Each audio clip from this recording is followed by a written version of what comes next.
Praise the lord. హల్లెలూయా. బాగున్నారా? మీకందరికీ నా హృదయపూర్వకమైన వందనాలు తెలియజేస్తున్నాను. మనందరిని బట్టి యేసునామమునకే కృతజ్ఞతాస్తుతి స్తోత్రాలు తెలియజేసుకుంటున్నాను.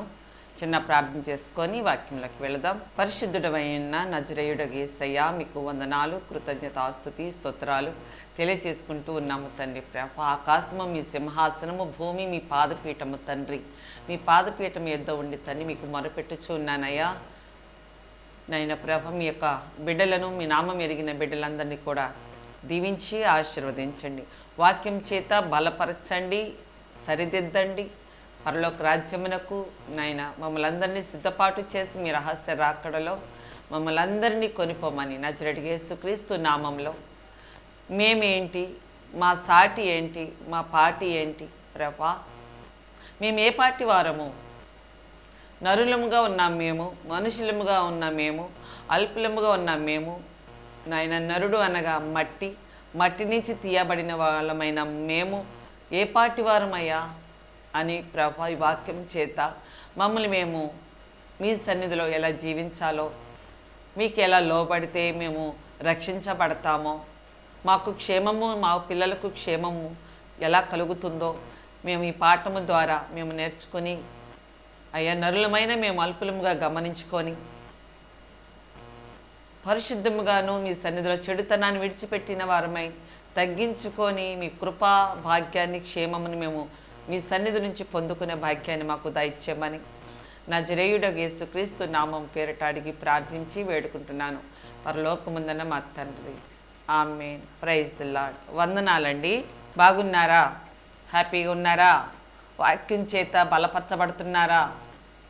ఆత్మీయమైన బలము పొందుకుంటున్నారా? విశ్వాసములు స్థిరులుగా ఉంటున్నారా? నిరీక్షణ కలిగి ఉంటున్నారా? ప్రార్థనాపూర్వకంగా ఉంటున్నారా? వాక్య ధ్యానం చేస్తున్నారా? నా ప్రియ క్రైస్తవ సంగమా, మీకందరికీ నజరేయుడగు యేసుక్రీస్తు నామంలో మరొకసారి శుభములు తెలియపరుస్తున్నాను ఈ ఉదయకాలమందు. దావీదు కీర్తన గ్రంథంలో అంటాడు, నరుడు ఏ పాటివాడు అని అంటాడండి. అవును, మనం ఏ పార్టీ వాళ్ళని చెప్పండి? మనము మానవులం కదా, మనుషులం కదా. మనం ఇలా నలిపితే మట్టి వస్తుందండి. మట్టి, బంగారం రాదు, వెండి రాదు, వజ్రం రాదు, వైఢూర్యం రాదు, పచ్చలు, కెంపులు, రత్నాలు, ముత్యాలు ఏమీ రావండి. ఇలా నలిపి చూస్తే మట్టి. మనము ఏ పార్టీ వారము? మట్టిపాటి వారము. మనలో గర్వించటానికి, అహంకారంగా జీవించటానికి, మనమే పొగుడుకోవడానికి మనము ఎందులోని సాటి కాదండి. ప్రభువైన యేసుక్రీస్తు ప్రభుకి సాటి ఎవరు? ప్రభువైన యేసయ్యకు సాటి ఎవరు లేరండి. ఆయన భగవంతుడు, ఆయన జీవాధిపతి, ఆయన జీవాత్మై ఉన్నారు, ఆయనే సజీవుడై ఉన్నాడు, ఆయనే పొగడబడవలసిన వాడు, ఘనపరచబడవలసిన వాడు. ఎవరంటే మన రక్షకుడైన యేసుక్రీస్తు ప్రభు మాత్రమే ఘనపరచబడవలసిన వాడు, పొగడబడవలసిన వాడు. నరులమైన నేను మీరు కాదండి. మనము ఇట్ట నలిపితే మట్టి మట్టి. ఈ వడగాల్పులకి హెడేక్ వచ్చేస్తుంది, కళ్ళు తిరుగుతున్నాయి, వాంతులు అవుతున్నాయి, మోషన్స్ అవుతున్నాయి, హాస్పిటల్కి వెళ్తున్నాం, 103, 104 జ్వరం ఉంటుంది, బాడీ పెయిన్స్ ఉంటున్నాయి, సెలైన్లు ఎక్కించుకుంటున్నాం. ఈ పాటి దానికి కళ్ళు తిరిగి 2 వాంతులయ్యి 2 మోషన్స్ అయితే మంచానికి హత్తుకుపోతున్నాం, హాస్పిటల్ పాలవుతున్నాం, సిలిండర్లు ఎక్కించుకుంటున్నాం. ఈ పాటి జీవితానికి అహం ఎందుకండి? గర్వం ఎందుకండి? గొప్పలకి పోవటం ఎందుకండి? ఎచ్చులు పోవటం ఎందుకండి? ఒకరికంటే మనం ఎందుకండి హెచ్చించుకోవడం? రోజువారి కూలీలకు వెళ్తూ ఉంటారండి. ఇంతలోనే కనపడి ఇంతలోనే మాయమైపోయేటటువంటి వారము. మనం ఏంటనేది మనం గమనించుకొని గ్రహించుకొని మన తోటి వారిని ప్రేమించటం, వాళ్ళని ఆపదల్లో ఉన్నప్పుడు ఆదుకోవటం, ఒకరికి ఒకరము సహకారములుగా ఉండటం. అంతేనండి. మానవుడు సంఘజీవి కదండి.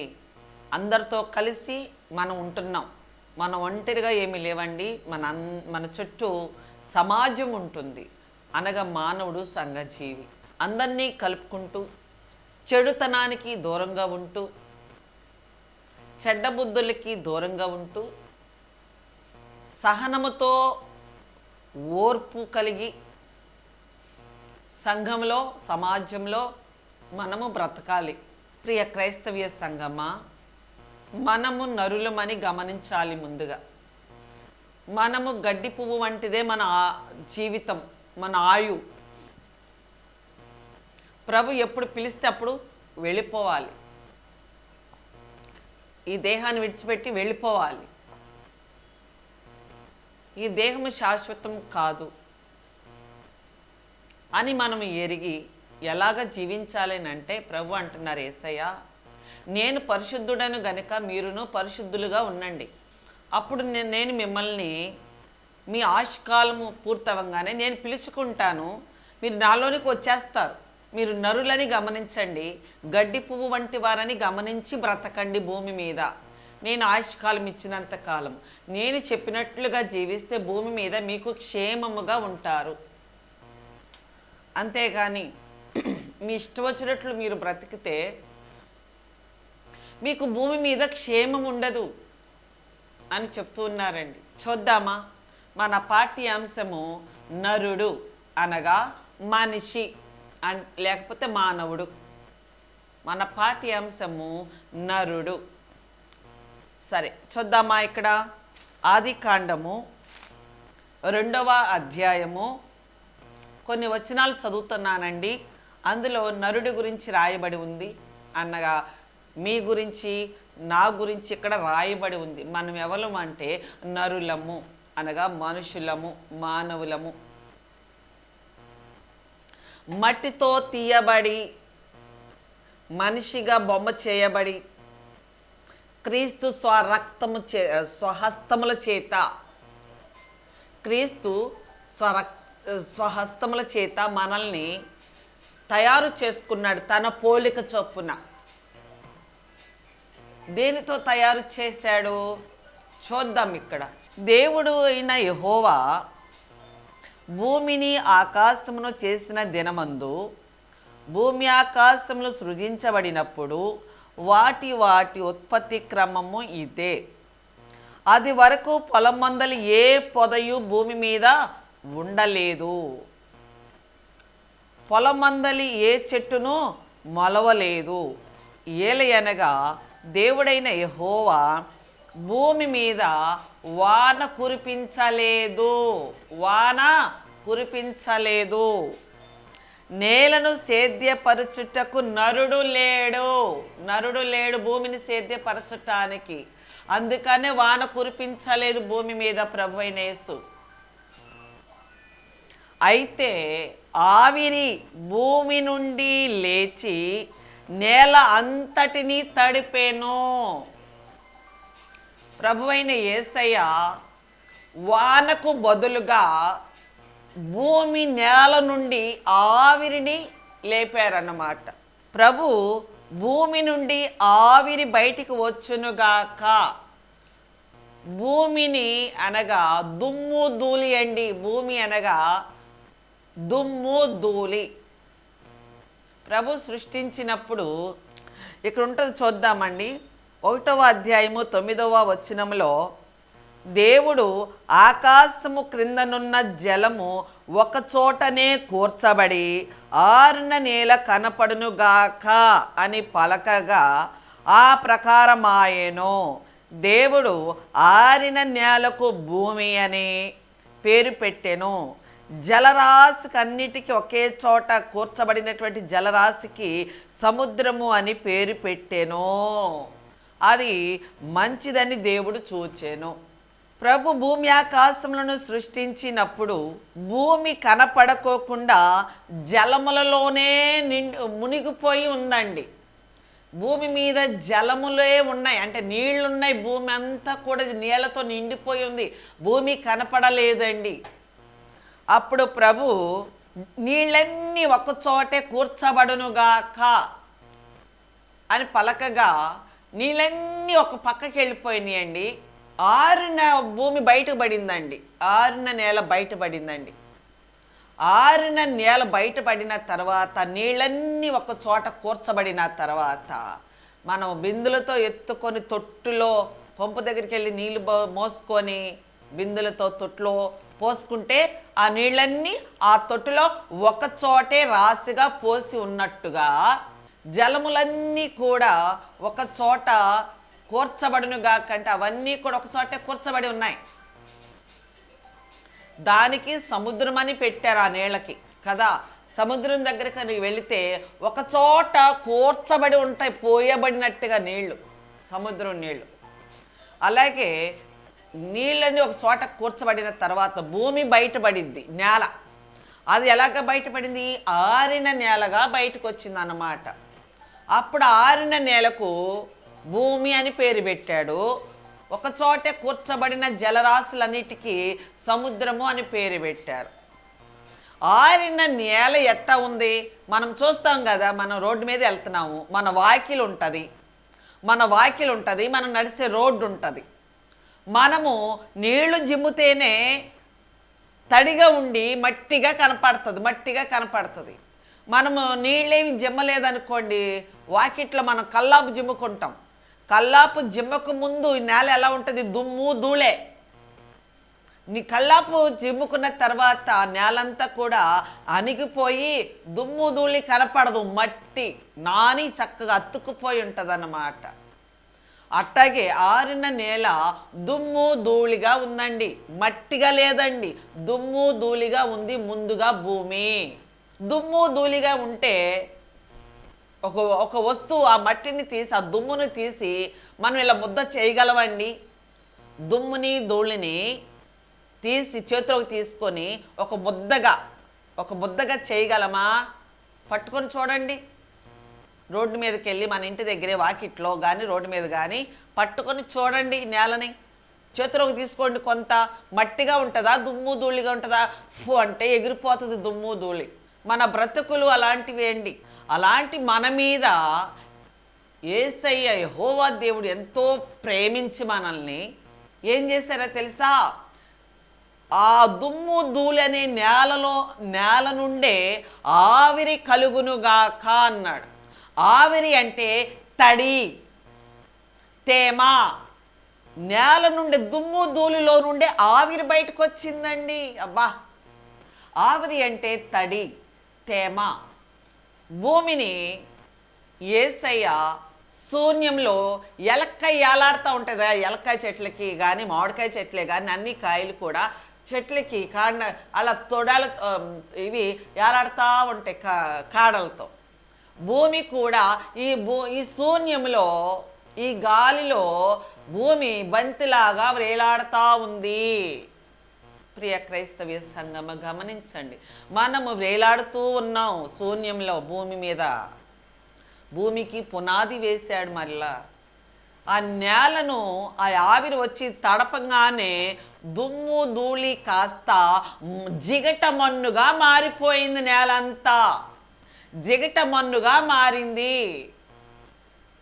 ఆ జిగట మన్నులో నుంచి ప్రభువైన యెహోవా దేవుడు భూమి మీదకి దిగి ఆ మట్టిని తీసి, అంతకుముందేమో దుమ్ము ధూళి అంటే ఎగిరిపోతుంది. మట్టిని తీసి మనం నీళ్ళతో తడిపి మట్టిని ఆ ఉప్పు అని ఊదు ఎల్లది ఎక్కడికి, అది మన చేతిలోనే అతుక్కుపోయి ఉంటుంది. జిగట మన్ను కదండి, మన చేతికి అతుక్కుపోయి ఉంటుంది. మరి ఆవిరి అనగా దుమ్ము ధూళిలో నుండి, ఆ నేలలో నుండే ఆవిరి కలిగి నేలను తడుపునుగా కానీ యెహోవా దేవుడు నోటితో పలకగా ఆ నోటి మాటే యేసుక్రీస్తు ప్రభువై ఉన్నారు. వెళ్ళి ఆ నేలని ఆ దుమ్మిని తడపగా అది జిగట మన్నుగా మారింది. అది బొమ్మ తయారు చేయడానికి అనుకూలంగా ఉంది. అప్పుడు ఆ జిగట మన్ను తీసి ప్రభు అయిన యెహోవా దేవుడైన యేసయ్య తన పోలిక చొప్పున మనల్ని చేతులతో తన సొంత చేతులతో స్వహస్తాలతో బొమ్మని తయారు చేశాడు. నిన్ను నన్ను తయారు చేశాడు. తయారు చేసి అలా చూడంగానే కదలతలా బొమ్మ, కదలతలా. ప్రభు చూసి తన యొక్క జీవాత్మని మనకి షేర్ చేశారని మనకు పంచాడు. తనలో ఉన్న జీవాత్మని మన నాసికారంధ్రంలోనికి అని ఊదితే మనము జీవాత్మయ్యాం, బ్రతికే వాళ్ళమయ్యాం. అప్పుడు మనం బ్రతికి చలించి చూడటం, వినటం, మాట్లాడటం, నడవటం, స్పర్శ తెలియటం, తినటం, రుచి తెలియటం అప్పుడు తెలుస్తుంది. అప్పుడు పరిశుద్ధాత్మ దేవుడు లోపలికి వెళ్ళి ఆ జీవాత్మనే జీవాత్మనగా పరిశుద్ధాత్మ దేవుడు ఆవిరి లేచి నేలని తడుపును గాక అని తండ్రి పలకగా ఆ మాట క్రీస్తై ఉండగా అది అని ఆ బొమ్మలోనికి నాసికారంధ్రంలోనికి అని తనలో ఉన్న జీవాత్మను మనకి షేర్ చేసి పంపించాడు. ఆ అనే జీవాత్మే పరిశుద్ధాత్మ దేవుడు. యేసునామమునకు మహిమ కలుగునుగాక. తండ్రి, కుమార, పరిశుద్ధాత్మ దేవుడు మీలోను నాలోను నివసించుచూ ఉన్నాడు. ఆయన తన సింహాసనాన్ని విడిచిపెట్టి తాను తగ్గించుకొని భూమి మీదకి నీ కొరకు నా కొరకు వచ్చి నువ్వు చేసిన పాపాలకి నేను చేసిన పాపాలకి ఆయన సిలువ మీద తన మీద వేసుకున్నాడు. మన రోగాన్ని, మన శాపాన్ని, మన మరణాన్ని, మన పాపాన్ని అన్నిటినీ యేసయ్య తన మీద వేసేసుకున్నాడు. తండ్రితో చెప్తున్నాడు, అయ్యా ఈ బిడ్డ చేసిన తప్పు నేను చేశాను అనుకో అయ్యా, నేను చేశానని నేను ఒప్పుకుంటున్నానయ్యా, ఈ బిడ్డని క్షమించు అని నీ కొరకు నా కొరకు కల్వరి సిలువలో యేసయ్యను భూమి మీదకి పంపించిన తండ్రికి మొర పెట్టుకున్నాడు. కల్వరి సిలువలో ఆ గెత్సెమనే తోటలో రోజు ప్రార్థన చేసేవాడు. తర్వాత ఊరు బయట ఉన్న గొలగొతా కొండ మీద మన కొరకు కల్వరి సిలువలో ప్రాణం పెట్టి కల్వరి సిలువలో ఒప్పుకున్నాడు తండ్రి దగ్గర, మీ పాపం నా పాపం. అందుకనే మనకింత గొప్ప రక్షణ. యేసునామమునకు మహిమ కలుగునుగాక. యేసయ్యకు యుగ యుగములకు మిమ్మల్ని బట్టి నన్ను బట్టి స్తుతి కలుగునుగాక, ఘనత కలుగునుగాక. యేసునామమునకు మహిమ కలుగునుగాక. నరుడు ఎటువంటి వాడంట? దుమ్ము ధూళి నరుడు, మట్టి. మనము మట్టి. ఈ మాత్రానికి మనము సంపాదించుకోగానే ప్రియ క్రైస్తవ్య సంగమ మనలో తెలియని రీతిగానే అహంకారం వచ్చేస్తుంది. పొగిడేసుకుంటాం, మనమే హెచ్చించేసుకుంటాం. మనం ఏ పార్టీ వారమండి? నరుడు ఏ పార్టీ వాడు? ప్రభు అయిన యెహోవా దేవుడే యేసుక్రీస్తు ప్రభు పేరట భూమి మీదకి తన ఆత్మను మన కొరకు షేర్ చేసి ఒక నరుడిగా స్త్రీ గర్భం నుంచి ఒక యేసుక్రీస్తు ప్రభుగా పుట్టడం జరిగింది. ఆయన 100% దేవుడు, భగవంతుడు. 100% మనలాగానే తను తగ్గించుకొని మానవుడిగా, పవిత్రుడిగా, పరిశుద్ధంగా జీవించి మనకి నేర్పించాడు. గొప్ప నేర్పరి. మనం ఎక్కడి నుంచి వచ్చాం? ప్రభు అయిన దేవుడైన యెహోవా జీవాత్మలో నుంచి షేర్ చేయబడి ఉన్నాము ఈ దేహంలో. ఆయన పరిశుద్ధుడు గనుక తను తగ్గించుకొని భూమి మీదకి వచ్చాడు గనుక మనము కూడా మనం తగ్గించుకోవాలి. ఎందులోనూ మనము హెచ్చించుకోవటానికి మనలో ఏది లేదండి. మనలో ఏ పార్టీ ఏమీ లేదండి. మన శక్తి చేత కాదు, మనము బలము చేత కాదు.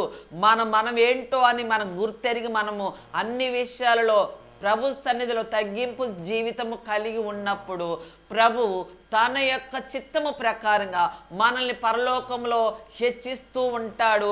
భూమి మీద కూడా ఉన్నతమైన స్థితిలో ఉంచుతాడు. ఎందుకని? యేసయ్య నామానికి ఘనత రావటానికి. యేసునామమునకు మహిమ కలుగునుగాక.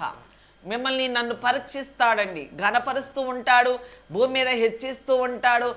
నేను చెప్పిన వాక్యాన్ని ఇతను నరుడు, అల్పుడు, గడ్డి పువ్వు వంటి వాడిది ఈ బిడ్డ యొక్క జీవితం అని ఎరిగి నేను దీవించిన కొలది, హెచ్చించిన కొలది ఈ బిడ్డ ఇతరుల్ని ఏ విధంగా ప్రేమించుతున్నాడు అనేది గమనిస్తాడండి.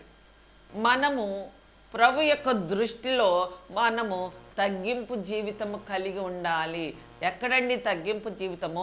మన అంతరంగములో నుండి బయటికి రావాలి తగ్గింపు జీవితం. యేసునామమునకు మహిమ కలుగునుగాక. నేను నడిచినట్లుగా మీరు నడవండి, అందుకనే నేను భూమి మీదకి వచ్చి మీకు మాదిరి చూపించడానికి, నేర్పించడానికి వచ్చాను. ప్రభు యేసుక్రీస్తు అద్వితీయ కుమారుడైన యేసుక్రీస్తు ప్రభుకి చెప్పి పంపించాడండి భూమి మీదకి. వాళ్ళు అపవాది చేత వాళ్ళు బాధించబడుతున్నారు, నువ్వు వాళ్ళకి వెళ్ళి నేర్పాలి అని చెప్పి అద్వితీయ కుమారుడైన ఏకైక కుమారుని భూమి మీదకి పంపించి ఎలా జీవించాలో మనకి నేర్పించాడు. నరులమైన మనము క్రీస్తును పోలి నడవాలి, క్రీస్తును పోలి నడవాలి. క్రీస్తులో చెడుతనము లేదు, క్రీస్తులో పాపము లేదు. క్రీస్తు యేసు ప్రభు పాపము లేనివాడు, పరిశుద్ధుడు, మానవుడే, మీలాగా నాలాగా 100% మానవుడుగానే జీవించాడు. తన దైవత్వాన్ని కనపరచలేదండి, తన యొక్క పవర్ని చూపించలేదండి. మీరు నమ్మండి, పరలోకంలో తండ్రి చేత పంపించబడిన వాడను అని వాళ్ళు గుర్తెరగటానికి అద్భుతాలు, ఆశ్చర్య కార్యాలు చేశాడండి. మనము తండ్రి ఎదుట తండ్రి చెప్పిన ప్రకారంగా, యేసయ్య చెప్పిన ప్రకారంగా, యేసయ్య జీవించిన ప్రకారంగా మనము కూడా భూమి మీద జీవిస్తే మనతో యేసయ్య చేసిన అద్భుతాలు కంటే మనతో ఎక్కువ అద్భుతాలు, ఆశ్చర్య కార్యాలు చేయగలిగించినటువంటి సమర్థుడు మన యేసయ్య. యేసునామమునకు మహిమ కలుగునుగాక. నాకు ఈ ఎండలకో లేకపోతే ఈ మామిడి పళ్ళు తినటం వలన మొత్తానికి ఒక వేడి పొక్కొచ్చిందండి. వేడి పొక్కొచ్చింది, నేను గమనించలేదు, తర్వాత గమనించాను. చూస్తే ఇట్లా టచ్ చేస్తే చాలా నొప్పిగా ఉందండి, చాలా చాలా నొప్పిగా ఉంది. నాకు భయమేసి ఇది ఎంత దూరం తీసుకెళ్తుందో ఈ పొక్కు అని చాలా భయమేసింది. వెంటనే నేను ఆ పొక్కు మీద చేయి వేసి ప్రేయర్ చేసుకొని, ప్రభా ఇది పెద్దదైతే ఇది ఎంత బాధ కలిగించిద్దో, నాకు మీ పనికి ఇది ఆటంకంగా ఉంటుందేమో, దీనివల్ల చాలా సైడ్ ఎఫెక్ట్స్ వస్తాయి ఈ పొక్కు వలన, నేను ఇది భరించలేనయ్యా, నేను ప్రార్థనలకు వెళ్ళాలి, మీటింగులకి వెళ్ళాలి, మాట్లాడాలి, ఈ బాధ ఉంటే నేనేమీ చేయలేనయ్యా, నాకు వెంటనే ఈ పొక్కు, ఈ వాపు ఇదంతా తగ్గిపోవాలి అని విశ్వాసంతో ప్రార్థన చేసుకున్నానండి. విశ్వాసంతో ప్రార్థన చేసుకున్నా. ప్రార్థన చేస్తూనే ఉన్నా ఆ యొక్క వేడి పొక్కుని అంటే చెగ్గడ్డ అంటారే, అది చాలా, దాని తీవ్రత చాలా బాధగా ఉంటుంది. దానివల్ల సైడ్ ఎఫెక్ట్స్ అన్నీ వస్తాయి, జ్వరం వస్తుంది, వాంతులు వస్తాయి, కళ్ళు తిరుగుతాయి, రాత్రిపూట్ల నిద్ర పట్టదు. వెంటనే నేను చూసుకొని ప్రేయర్ చేసుకున్న, ఆ చేత్తో తడుముతూనే ఆ నొప్పిని, ఆ చిన్న పొక్కుని, ఆ వాపుని చేత్తో తడుముతూనే ప్రేయర్ చేసుకుంటూనే ఉన్నా. అయ్యా వెంటనే నాయన ఇది ఉండకూడదు నా దేహం మీద అని యేసు నామములో ఈ యొక్క నొప్పి పొక్కు మొత్తం యేసు నామములో కరిగిపోవునుగాక అని ప్రార్థన చేసుకున్నానండి. ఆమేన్ అనుకున్నానండి. నేను మొట్టమొదట్లో చూసినంత నొప్పి లేదు, ఆ పొక్కు లేదు. వెంటనేనండి విత్ మెత్తబడిపోయిందండి, ఆ ప్లేస్ అంతా కూడా మెత్తబడిపోయింది. నేను ఇది గొప్ప సాక్ష్యం చెప్పాలయ్యా. మాకు ఫోన్ కాన్ఫరెన్స్ ప్రేయర్లు ఉంటాయి, నాకు 3-4 గ్రూపులు ఉన్నాయి ప్రేయర్ కాన్ఫరెన్స్ ఫోన్లో. నేను సాక్ష్యం చెప్పాలి, యేసయ్యా నాకు ఈ నొప్పి ఉండకూడదు, ఈ పొక్కు వాపు ఉండకూడదు, ఇది ఇంతటితో ఇప్పటితోనే ఆగిపోవాలి అని ప్రేయర్ చేసుకుంటే, ఆ ప్రార్థన చేసుకున్న క్షణం దగ్గర నుంచి ఆ నొప్పి కనపడలేదు, ఆ పొక్కు కనపడలేదు, ఆ వాపు కనపడలేదండి. నెమ్మదిగా సర్దుమణిగిపోయింది, నెమ్మదిగా మెత్తబడిపోయింది ఆ శరీరం అంతా కూడా. ఆ మరుసటి రోజునకి అసలు కనపడలేదండి. సాక్ష్యం చెప్పానండి నేను. అద్భుతాలు చేస్తాడండి, ఆశ్చర్యకార్యాలు చేస్తాడు, స్వస్థతలను చేస్తాడండి. మనము తగ్గించుకొని ప్రభు యొక్క మార్గంలో మనము నడిచి ప్రతిరోజు ప్రభుని ఘనపరుస్తూ మనల్ని మనం తగ్గించుకొని మన పాపాలు, తండ్రి యేసయ్య నేను పాపిని, ఈ రోజంతటిలో నా మాటల్లో, చేతల్లో, చూపుల్లో, క్రియల్లో, ఫోన్లో మాట్లాడే విధానంలో, నా నడవడిక, ప్రవర్తన, క్రియలో అన్నిటిలో పొరపాట్లను నన్ను క్షమించండి అని మనం యేసయ్య పాదాలు పట్టుకొని, అయ్యా నేను నరుడిని, నేనే పాటి వాడినయ్యా అని మన స్థానం ఏంటో మనం గుర్తెరిగి యేసయ్య నామాన్ని ఘనపరుస్తూ మనం రోజు యేసయ్యని స్తుతిస్తూ ఘనపరుస్తూ ఉంటే మన ద్వారానే యేసయ్య స్వస్థతలు చేస్తాడు, ఆశ్చర్యకార్యాలు చేస్తాడు, అద్భుతాలు చేస్తాడు, భయంకరమైనటువంటి స్థితుల నుంచి కూడా మనల్ని కాపాడతాడు.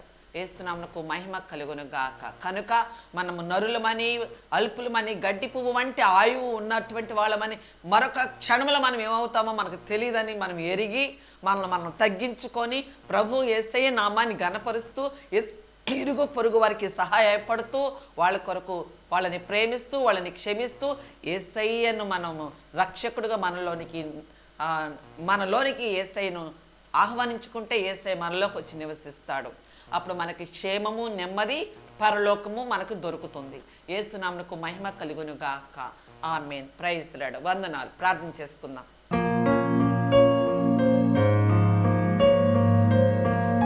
పరిశుద్ధుడైన ప్రేమ స్వరూపుడైన నజరేయుడు యేసయ్య మీకు వందనాలు, కృతజ్ఞతాస్తుతి, స్తోత్రాలు తెలియచేసుకుంటున్నాం ప్రభా.